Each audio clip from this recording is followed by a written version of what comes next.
이번 시간에는 유치권이죠. 담보물권 중에 유치권입니다. 기출문제 한번 볼게요.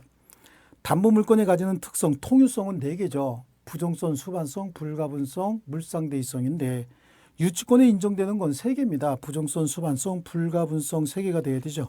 물상대의성은 우선변제권 때문에 인정이 됩니다. 그래서 물상대의성은 우선변제권이 없는 유치권에는 물상대의가 불가능하죠. 그래서 거기 인정되는 것을 모두 고르시오라고 했는데 답이 지금 기역, 니은, 디귿이 돼야 되죠. 기역, 니은, 디귿이 돼야 되는데 지금 5번으로 되어 있죠. 니은, 디귿, 리을이 아니라 기역, 니은, 디귿이 돼야 됩니다. 답은 4번이 돼야 됩니다. 그래서 답을 4번으로 좀 고쳐주셔야 되겠습니다. 자, 그 다음에 민법상 유치권에 관한 설명, 그래요. 그 똑같은 내용이니까 3번으로 가겠습니다. 유치권에 관한 설명 옳은 거 한번 골라보겠습니다. 유치권자가 제3자와 점유매개 관계에서 유치물을 간접 점유하는 경우 유치권은 소멸하지 않는다. 그러는데요. 제3자와 점유매개 관계에 의해서 유치물을 간접 점유할 때는 유치권 소멸하지 않습니다. 그런데 채무자와 점유매개 관계에 의해서 간접 점유할 때는 유치권은 소멸하는 거죠. 1번 맞았습니다. 유치권자는 매수인에 대해서도 피담보 채권의 변제를 청구할 수 없습니다. 유치권자는 목적물 인도 거절하고 계속 점유만 하는 권리인 것이지 채무자가 아닌 경락인에게 피담보 채권의 변제를 청구할 수는 없습니다. 유치권을 행사하는 동안은 피담보 채권의 소멸시효 진행하죠. 유치권의 행사는 피담보 채권 소멸시효 진행에 영향을 미치지 않는 법입니다. 유치권 행사하는 동안 그렇죠. 유치권자는 유치물로부터 생기는 과실을 수취할 수 있습니다. 그리고 이로 다른 채권자보다 먼저 자신의 채권 변제에 충당할 수 있다. 유치권자는 우선 변제권이 없어요. 하지만 유치권자가 점유 중에 발생한 과실로는 우선 변제 충당할 수도 있습니다. 유치권자가 유치물인 주택에 거주해서 이를 사용하는 경우 이거는 보존을 위한 사용이라고 봐야 되죠. 특별한 사정이 없는 한 채무자는 유치권의 소멸을 청구할 수 없습니다. 보존을 위한 사용은 유치권자의 권리이기도 합니다. 그러니까 답은 이제 요것도 1번이 틀렸죠. 1번이 옳은 내용입니다. 옳은 내용이고 나머지는 다 틀린 내용이죠. 그다음에 4번입니다. 유치권에 관한 설명 중 틀린 건데요. 유치권이 인정되기 위해서는 유치권자의 점유는 직접 점유, 간접 점유 다 가능해요. 다만 채무자를 직접 점유자라는 간접 점유만 아니면 되는 것이죠. 그리고 유치권자의 유치물 소유자 사이에 유치권을 포기하기로 특약을 했답니다. 유치권에 관한 민법 규정은 임의 규정 아닙니까? 그러니까 포기 특약은 유효죠. 그럼 제3자는 유치권 특약의 효력을 주장할 수 있습니다. 그래서 유치권에 관한 민법 규정이 임의 규정이다. 포기 특약할 수 있고 포기 특약이 있었으면 제3자는 유치권이 소멸하지 않음을 주장할 수 있고요. 유치권자는 채권 변제받기 위해서 유치물 경매할 수 있습니다. 채무자는 상당한 담보를 제공하고 유치권의 소멸을 청구할 수 있는데 이렇게 유치권 소멸 청구 중에서 담보 제공하고 유치권 소멸 청구하는 건 형성권이 아니에요. 그래서 유치권자가 동의를 해주거나 동의에 가름한 법원의 판결이 있어야만 유치권이 소멸하는 거죠. 채무자는 임대인과 약정에 의한 권리금 반환 채권으로 임차 건물에 유치권 행사할 수 없습니다. 그렇죠? 권리금 반환 채권은 유치권의 피담보 채권이 되지 않습니다. 유치권의 피담보 채권은 뒤에 나올 텐데요. 일단 공사비 채권이라든지 아니면 목적물 반환 채권이라든지 이런 것들입니다. 여기서 한번 나올 겁니다. 5번, 1번 문제하고 똑같은 문제죠. 유치권자의 권리가 아닌 것은 그랬습니다. 같은 유형인데 이건 완전히 다른 거고요. 유치권자도 담보물권자이기 때문에 경매 실행할 수 있어요. 그 다음에 과실 수취해서 우선 변제 제공할 수 있죠. 비용 상환 청구권 행사할 수 있고 이 비용으로는 다시 유치권 주장할 수도 있고요. 간이 변제 충당할 수 있습니다. 이거 4가지 전제가 있어야 되죠. 정당한 이유가 있어야 되고 감정인의 평가를 거쳐야 되고 법원에 청구해야 되고 미리 채무자 등에게 통지해야 됩니다. 타담보 제공 청구권은 이거 타담보 제공 청구권 이런 건 없죠. 소유자가 타담보 제공하고 유치권 소멸 청구하는 건 모르겠지만 유치권자가 청구할 수는 없는 내용이에요. 자, 그 다음에 이제 6번 말고 7번으로 가겠습니다. 6번으로 갈까요? 6번하고 6, 7번하고 9번으로 가겠습니다. 6번 유치권에 관한 설명 중 옳은 건데 목적물에 대한 점유를 취득한 후 목적물에 관하여 성립한 채권을 담보하기 위해서 유치권 인정됩니다. 유치권은 반드시 목적물 점유 중에 발생한 채권으로만 유치권 주장하는 건 아닙니다. 점유하기 전에 채권이 먼저 발생하고 나중에 점유를 취득해도 유치권이 성립하는 거고, 그 반대로 점유를 먼저 취득하고 나중에 채권이 확정된 경우에도 두 가지를 다 갖췄대 유치권은 성립하는 거죠. 채권자가 채무자를 직접 점유자라는 간접 점유로는 유치권 성립할 수 없다라고 앞에 잠깐 말씀드렸고요. 요 내용 참 잘 나오죠. 그래서 우리 여기 나오는 6번의 2번 지문하고 3번의 1번 지문 같은 경우는 서로 비교해야 됩니다. 채무자가 아닌 제3자와 매개관계에 의해서 간접 점유할 때는 유치권은 성립하지만 채무자를 직접 점유자로 할 때는 유치권은 성립하지 않습니다. 유치권자가 점유를 침탈당한 경우에 점유보호 청구권과 유치권에 기한 반환 청구권 동시에 행사할 수 있다. 유치권자가 점유를 침탈당했을 때는 점유권에 기한 반환 청구권만 해야지 유치권에 기한 반환 청구권은 인정하지 않는 거고요. 유치권자는 유침을 보존에 필요하더라도 채무자 승낙 없이 유침을 사용할 수 없다. 아닙니다. 보존을 위한 사용은 할 수 있는 것이고, 임대차 종료 후 법원이 임차인의 유익비 상환 청구권의 유예기간을 인정을 했다. 그러면 채권의 변제기가 아직 도래하지 않았다죠. 임차인은 기간 내에 유익비 상환 청구권을 담보하기 위해서 임차 목적물을 유치할 수는 없다. 좋습니다. 이게 맞는 내용입니다. 답은 5번이죠. 자, 그 다음에 7번에 임차인이 임차물에 관한 유치권을 행사하기 위해서 주장할 수 있는 피담보 채권을 모두 고르시오라고 했습니다. 임차물에 관해서 유치권을 주장할 수 있는 피담보 채권, 보증금 이거는 계약으로 생긴 채권입니다. 권리금 반환 채권도 계약으로 생긴 채권이고요. 필요비 상환 채무 불이행으로 인한 손해배상 청구권, 이거 필요비 상환 채무는 원래 유치권의 피담보 채권이고, 이 피담보 채권의 이행 불능으로 인한 손해배상 채권은 이행 불능으로 인한 손해배상 채권은 결령관계 있는 채권으로 같은 채권으로 봅니다. 그 채무 불이행으로 인한 손해배상 채권은 원채권과 동일한 것이다 라고 해서 결령관계 있는 원채권이 이행 불능으로 인해서 생긴 손해배상 채권도 유치권의 피담보 채권이 되고요. 원상회복 약정이 있는 경우에 유익비 상환 청구권이죠. 원상회복 약정이 있으면 유익비 상환 청구권은 발생하지 않습니다. 원래 유익비 상환 청구권은 유치권의 피담보 채권이 맞아요. 하지만 원상회복 약정이 있으면 유익비가 발생하지 않습니다. 그래서 유치권의 피담보 채권이 될 수가 없는 겁니다. 그래서 디귿 하나만 유치권의 피담보 채권이 되는데요. 7번에 보면요. 유치권의 피담보 채권이 될 수 있는 유치권이 성립하는 채권들 보면은요. 일단 유치권이 성립하는 거 뭐가 있을까요? 비용 채권이요. 필요비, 유익비, 공사비, 필요비, 유익비, 공사비, 유지, 수선비 이런 비용 상환 청구권 요거고요. 그다음에 우리 그냥 쉽게 암기하기 쉽게 개말 채권이다라고 할게요. 목적물 자체로부터 발생한 손해배상 청구권이다라고 하는 거. 옆집 개가 내 뒤꿈치 물었다. 그렇죠? 내 치료비 다 받을 때까지 인도 거절하고 점유할 수 있고, 지나가던 말이 우리 농작물 다 먹었다. 그때도 마찬가지입니다. 농작물가 받을 때까지 그 말 인도 거절하고 점유할 수 있습니다. 그 다음에 불능채권이라고 하는 게 있어요. 원채권이 결령관계 있는 채권인데 이 이행 불능이 됐답니다. 그로 인한 손해배상 채권도 유치권의 피담보 채권이 될 수가 있는 겁니다. 그 다음에 반환 채권이라고 그래서 목적물 반환 청구권과 동일한 사실관계, 동일한 법률관계에 있는 채권도 피담보 채권이 됩니다. 그래서 이 정도.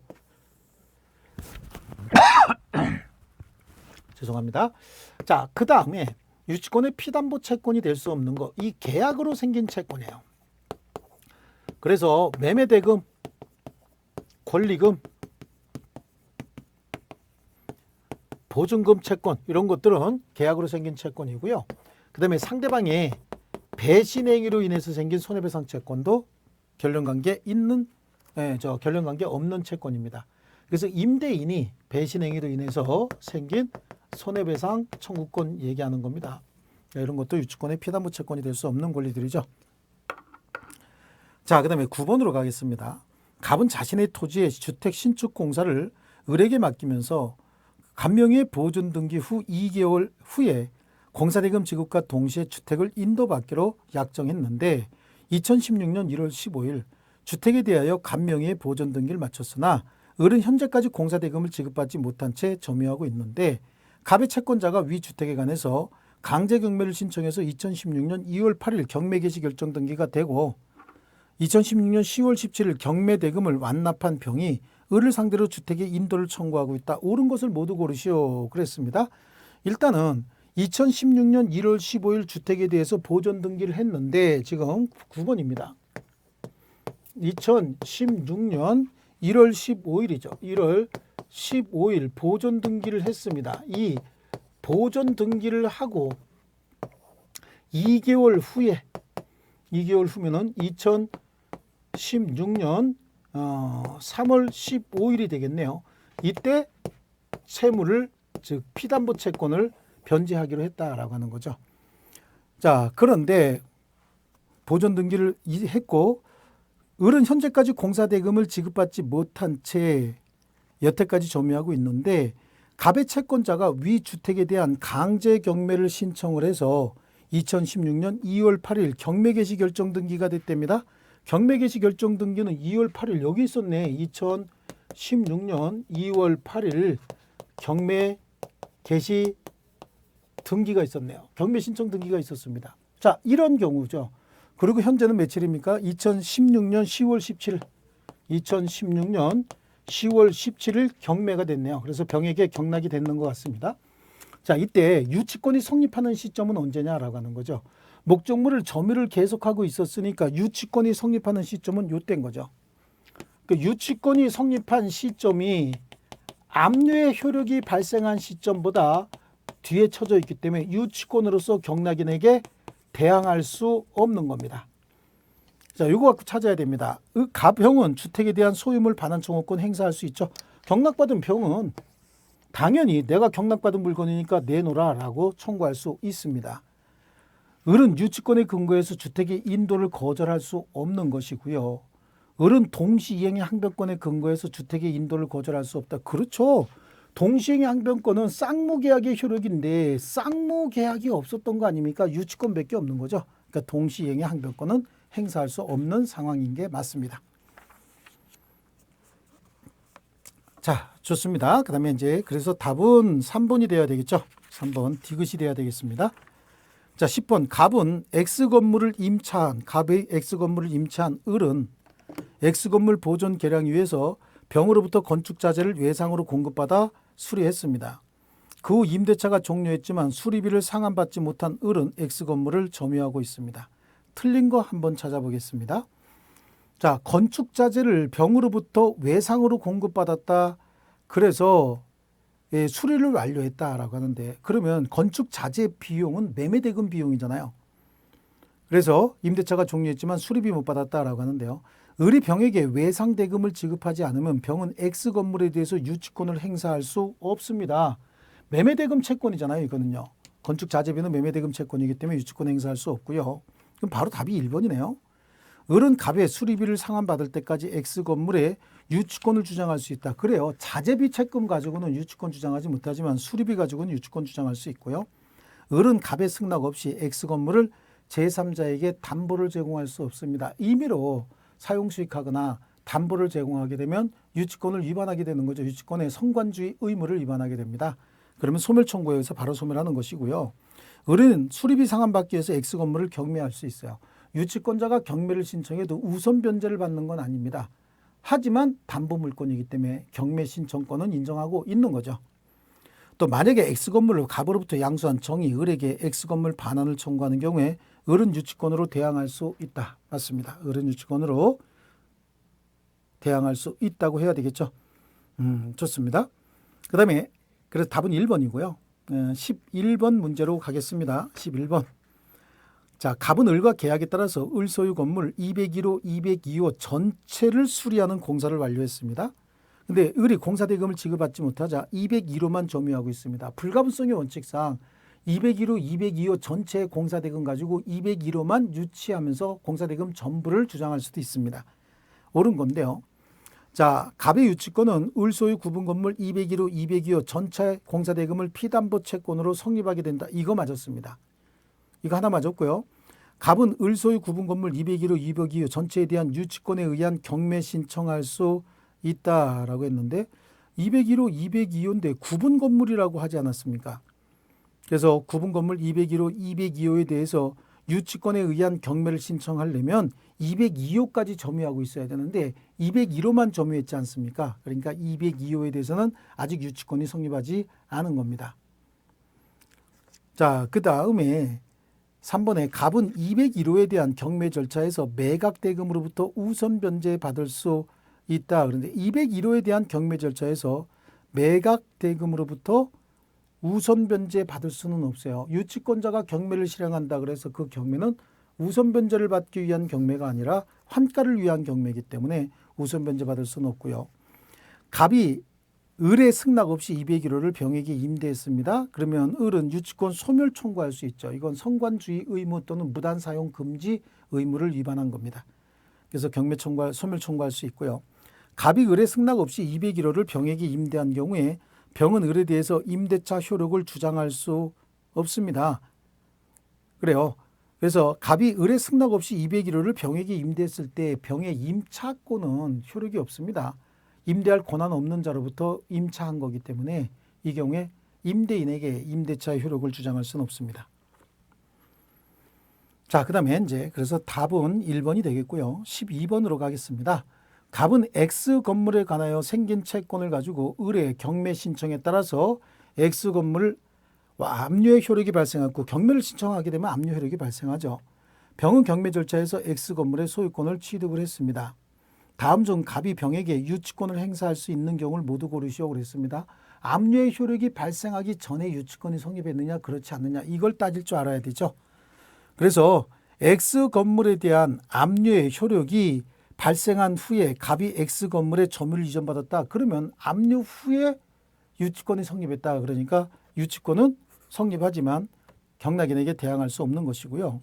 X 건물에 위압류의 효력이 발생한 후에 갑의 피담보 채권의 변제기가 도래했다. 압류의 효력이 발생한 후에 피담보 채권의 변제기가 도래했으니까 그러면 유치권도 그때 성립하는 거죠. 어쨌든 목적물 점유도 하고 피담보 채권도 있어야 유치권이 성립하는데 둘 중에 하나라도 압류의 효력 이후에 생겼으면 유치권은 성립하되 경락인에게 대항할 수 없는 거고요. 자, 그럼 기역, 니은 다 빠져야 되겠네요. 기역, 니은 다 빠지면 3번밖에 없는데 디귿, 리을을 한번 볼까요? 자, X 건물의 위압류의 효력이 발생하기 전에 갑이 유치권을 취득했지만 을의 저당권이 갑의 유치권보다 먼저 성립했다. 저당권이 선순위 있느냐 후순위 있느냐 이건 기준이 아닙니다. 유치권 성립과 압류의 효력이 발생한 시기를 비교하는 거고 그래서 어떤 저당권이 경매를 실행하든 무슨 경매가 실행이 되든 관계없이 압류의 효력이 발생하기 전에 유치권이 성립하고 있었으면 유치권으로서 경락인에게 대항할 수 있는 것이고요. X 건물의 위압류의 효력이 발생하기 전에 갑이 유치권을 취득했지만 을의 가압류 등기가 갑의 유치권보다 먼저 맞춰진 경우에 가압류가 아니라 압류의 효력이 먼저 있어야 되는 거죠. 그래서 디귿하고 리을 그래서 디귿하고 리을은 유치권으로서 경락인에게 대항할 수 있는 겁니다. 압류 자체의 효력이 문제인 거예요. 선순위 저당권이든 선순위 가압류가 있었던 관계없이 경매 개시 결정 등기 등으로 인해서 압류의 효력이 발생했느냐 안 했느냐 이걸 가지고 따져야 됩니다. 자, 그 12번이고 마지막 문제 15번으로 가겠습니다. 자, X 물건에 대한 갑의 유치권 성립에 영향을 미치지 않는 것은 그랬습니다. X의 소유자가 갑인지 여부 그렇습니다. X 건물에 대한 갑의 유치권에 영향을 미치지 않는 거 소유자가 누구지 관계없이 결연관계에 있는 채권이 있고 그로 인해서 그 채권의 변제기가 도래했고 목적물을 적법하게 점유하고 있었으면 유치권은 성립하는 겁니다. X에 관하여 생긴 채권의 변제기가 도래했는지 여부 이것도 유치권 성립에 영향을 미치는 거죠. 또 X에 대한 갑의 점유가 채무자를 매개로 한 간접 점유가 아닌 한 직접 점유인지 간접 점유인지 여부는 유치권 성립에 영향을 미치지 않습니다. 그렇죠. 점유 매개로 채무자를 매개로 한 점유가 아니라면 직접 점유, 간접 점유 다 유치권의 성립에 영향을 미치지 않습니다. X에 대한 갑의 점유가 불법 점유인지 여부 그렇죠. 불법 점유인지 여부는 유치권 성립에 영향을 미치는 거죠. 또 X에 관하여 생긴 채권에 의한 유치권의 배제 특약이 있었는지 여부도 유치권 성립에 영향을 미칩니다. 그러니까 유치권 성립에 영향을 미치지 않는 거 이거는 3번밖에 없죠. 그래서 X에 관하여 생긴 채권의 변제기가 도래하지 않았으면 유치권은 성립하지 않는 것이고요. X 건물의 소유권자가 갑이다라고 하면 자기 채권 가지고 자기 소유물을 유치할 수는 없는 거 아니겠습니까? 채무자의 목적물이 채무자 소유냐 아니면 뭐 다른 사람 소유냐 이거는 따지지 않지만 혹시 유치권자가 채권을 가지고 있는데 그 물건이 자기 물건이면 자기 물건에 자기가 유치권을 주장할 수는 없는 거 아니겠습니까? 그래서 답은 3번이 되겠습니다. 자, 수고하셨습니다. 다음 시간에 뵙기로 하겠습니다.